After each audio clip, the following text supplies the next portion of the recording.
What's up, everybody? It's Wolf. How y'all doing today? We're back and we're talking about the Legends of Venari Halloween event. It starts October 31st, 2 p.m. UTC, 10 a.m. Eastern, and runs for 2 weeks.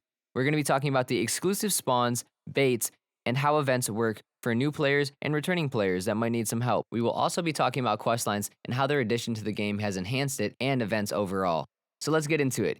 Each faction exclusive will have a special T2 and T3 costume variant Venari available for all seekers to hunt, which is a huge deal because currently you're locked in to your faction exclusive. This will only be throughout the event, but I think that is a huge deal and awesome for the community.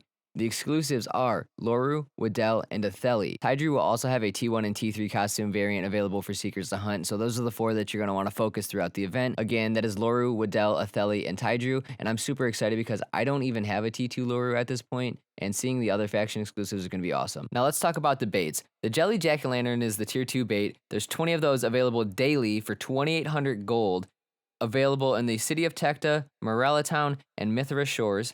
The Pumpkin Lollipop is the tier 3 bait. There are 3 of those available daily for 16,000 gold in Lyra, Morala Facility, and Isha Nature Preserve. Those can also be dropped from the T2 Halloween event Venari. So, if you catch a Loru, Waddell, or a Theli in the tier 2 range, you have a chance at getting a drop, which is similar to the last 2 events, the only difference being we don't have to pay shards for the tier 3 bait, we only have to pay gold, which is awesome. I like that change, that's pretty good to see. So hopefully there's a good drop rate. I know during the CyberCon event, it seems like the rate was boosted compared to the bio event, or I just had a lot more luck with my RNG. Either way, it seemed like the team has made some good progressive changes in how the events function, the spawn rate of the event exclusive Venaris. I love the team. They're constantly making good changes and progressing towards a top tier game, which kind of leads us into talking about how events work, the purpose of events, how I think they've enhanced the game, and then quest lines. So how did the events work, right? You have an event exclusive bait, you catch an event exclusive Venari, and then those are capped at the end of the event. They no longer will ever spawn in the game,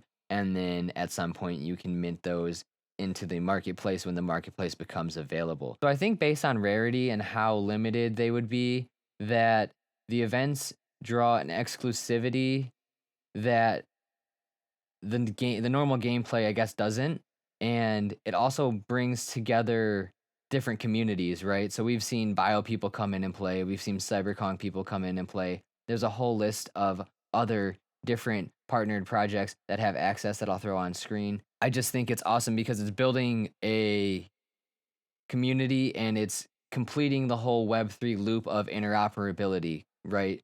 So I caught a Oros in Legends of Venari that I can port over to the Bioverse and have on my property, on my bioland inside of the Bioverse.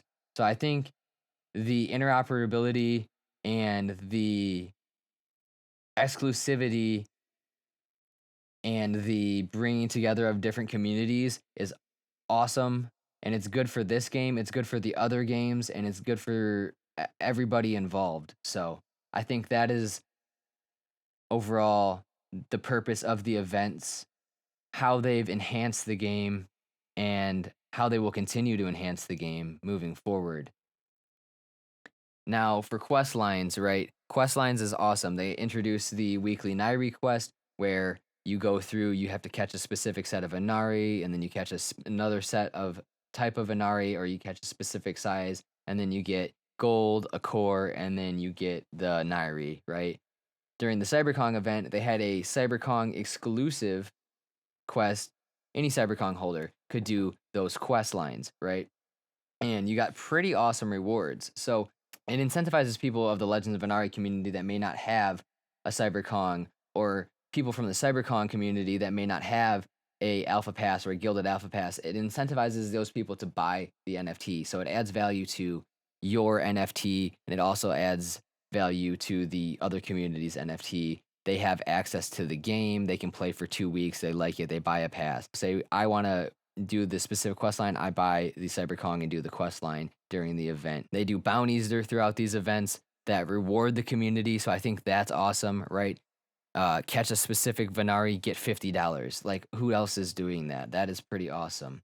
All right, that pretty much brings us to a close here. The event starts October 31st, 2 p.m. UTC, 10 a.m. Eastern, and runs for 2 weeks.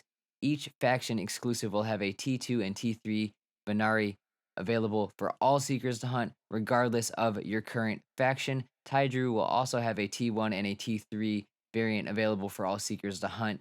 There are going to be two specific baits that you're going to be using throughout the event. Those are the jellied jack-o'-lantern, that is the tier 2 bait, 20 of those available daily for 2,800 gold. The pumpkin lollipop, which is the tier 3 bait, 3 of those available daily for 16,000 gold. Those re-up every day at 8 p.m. Eastern.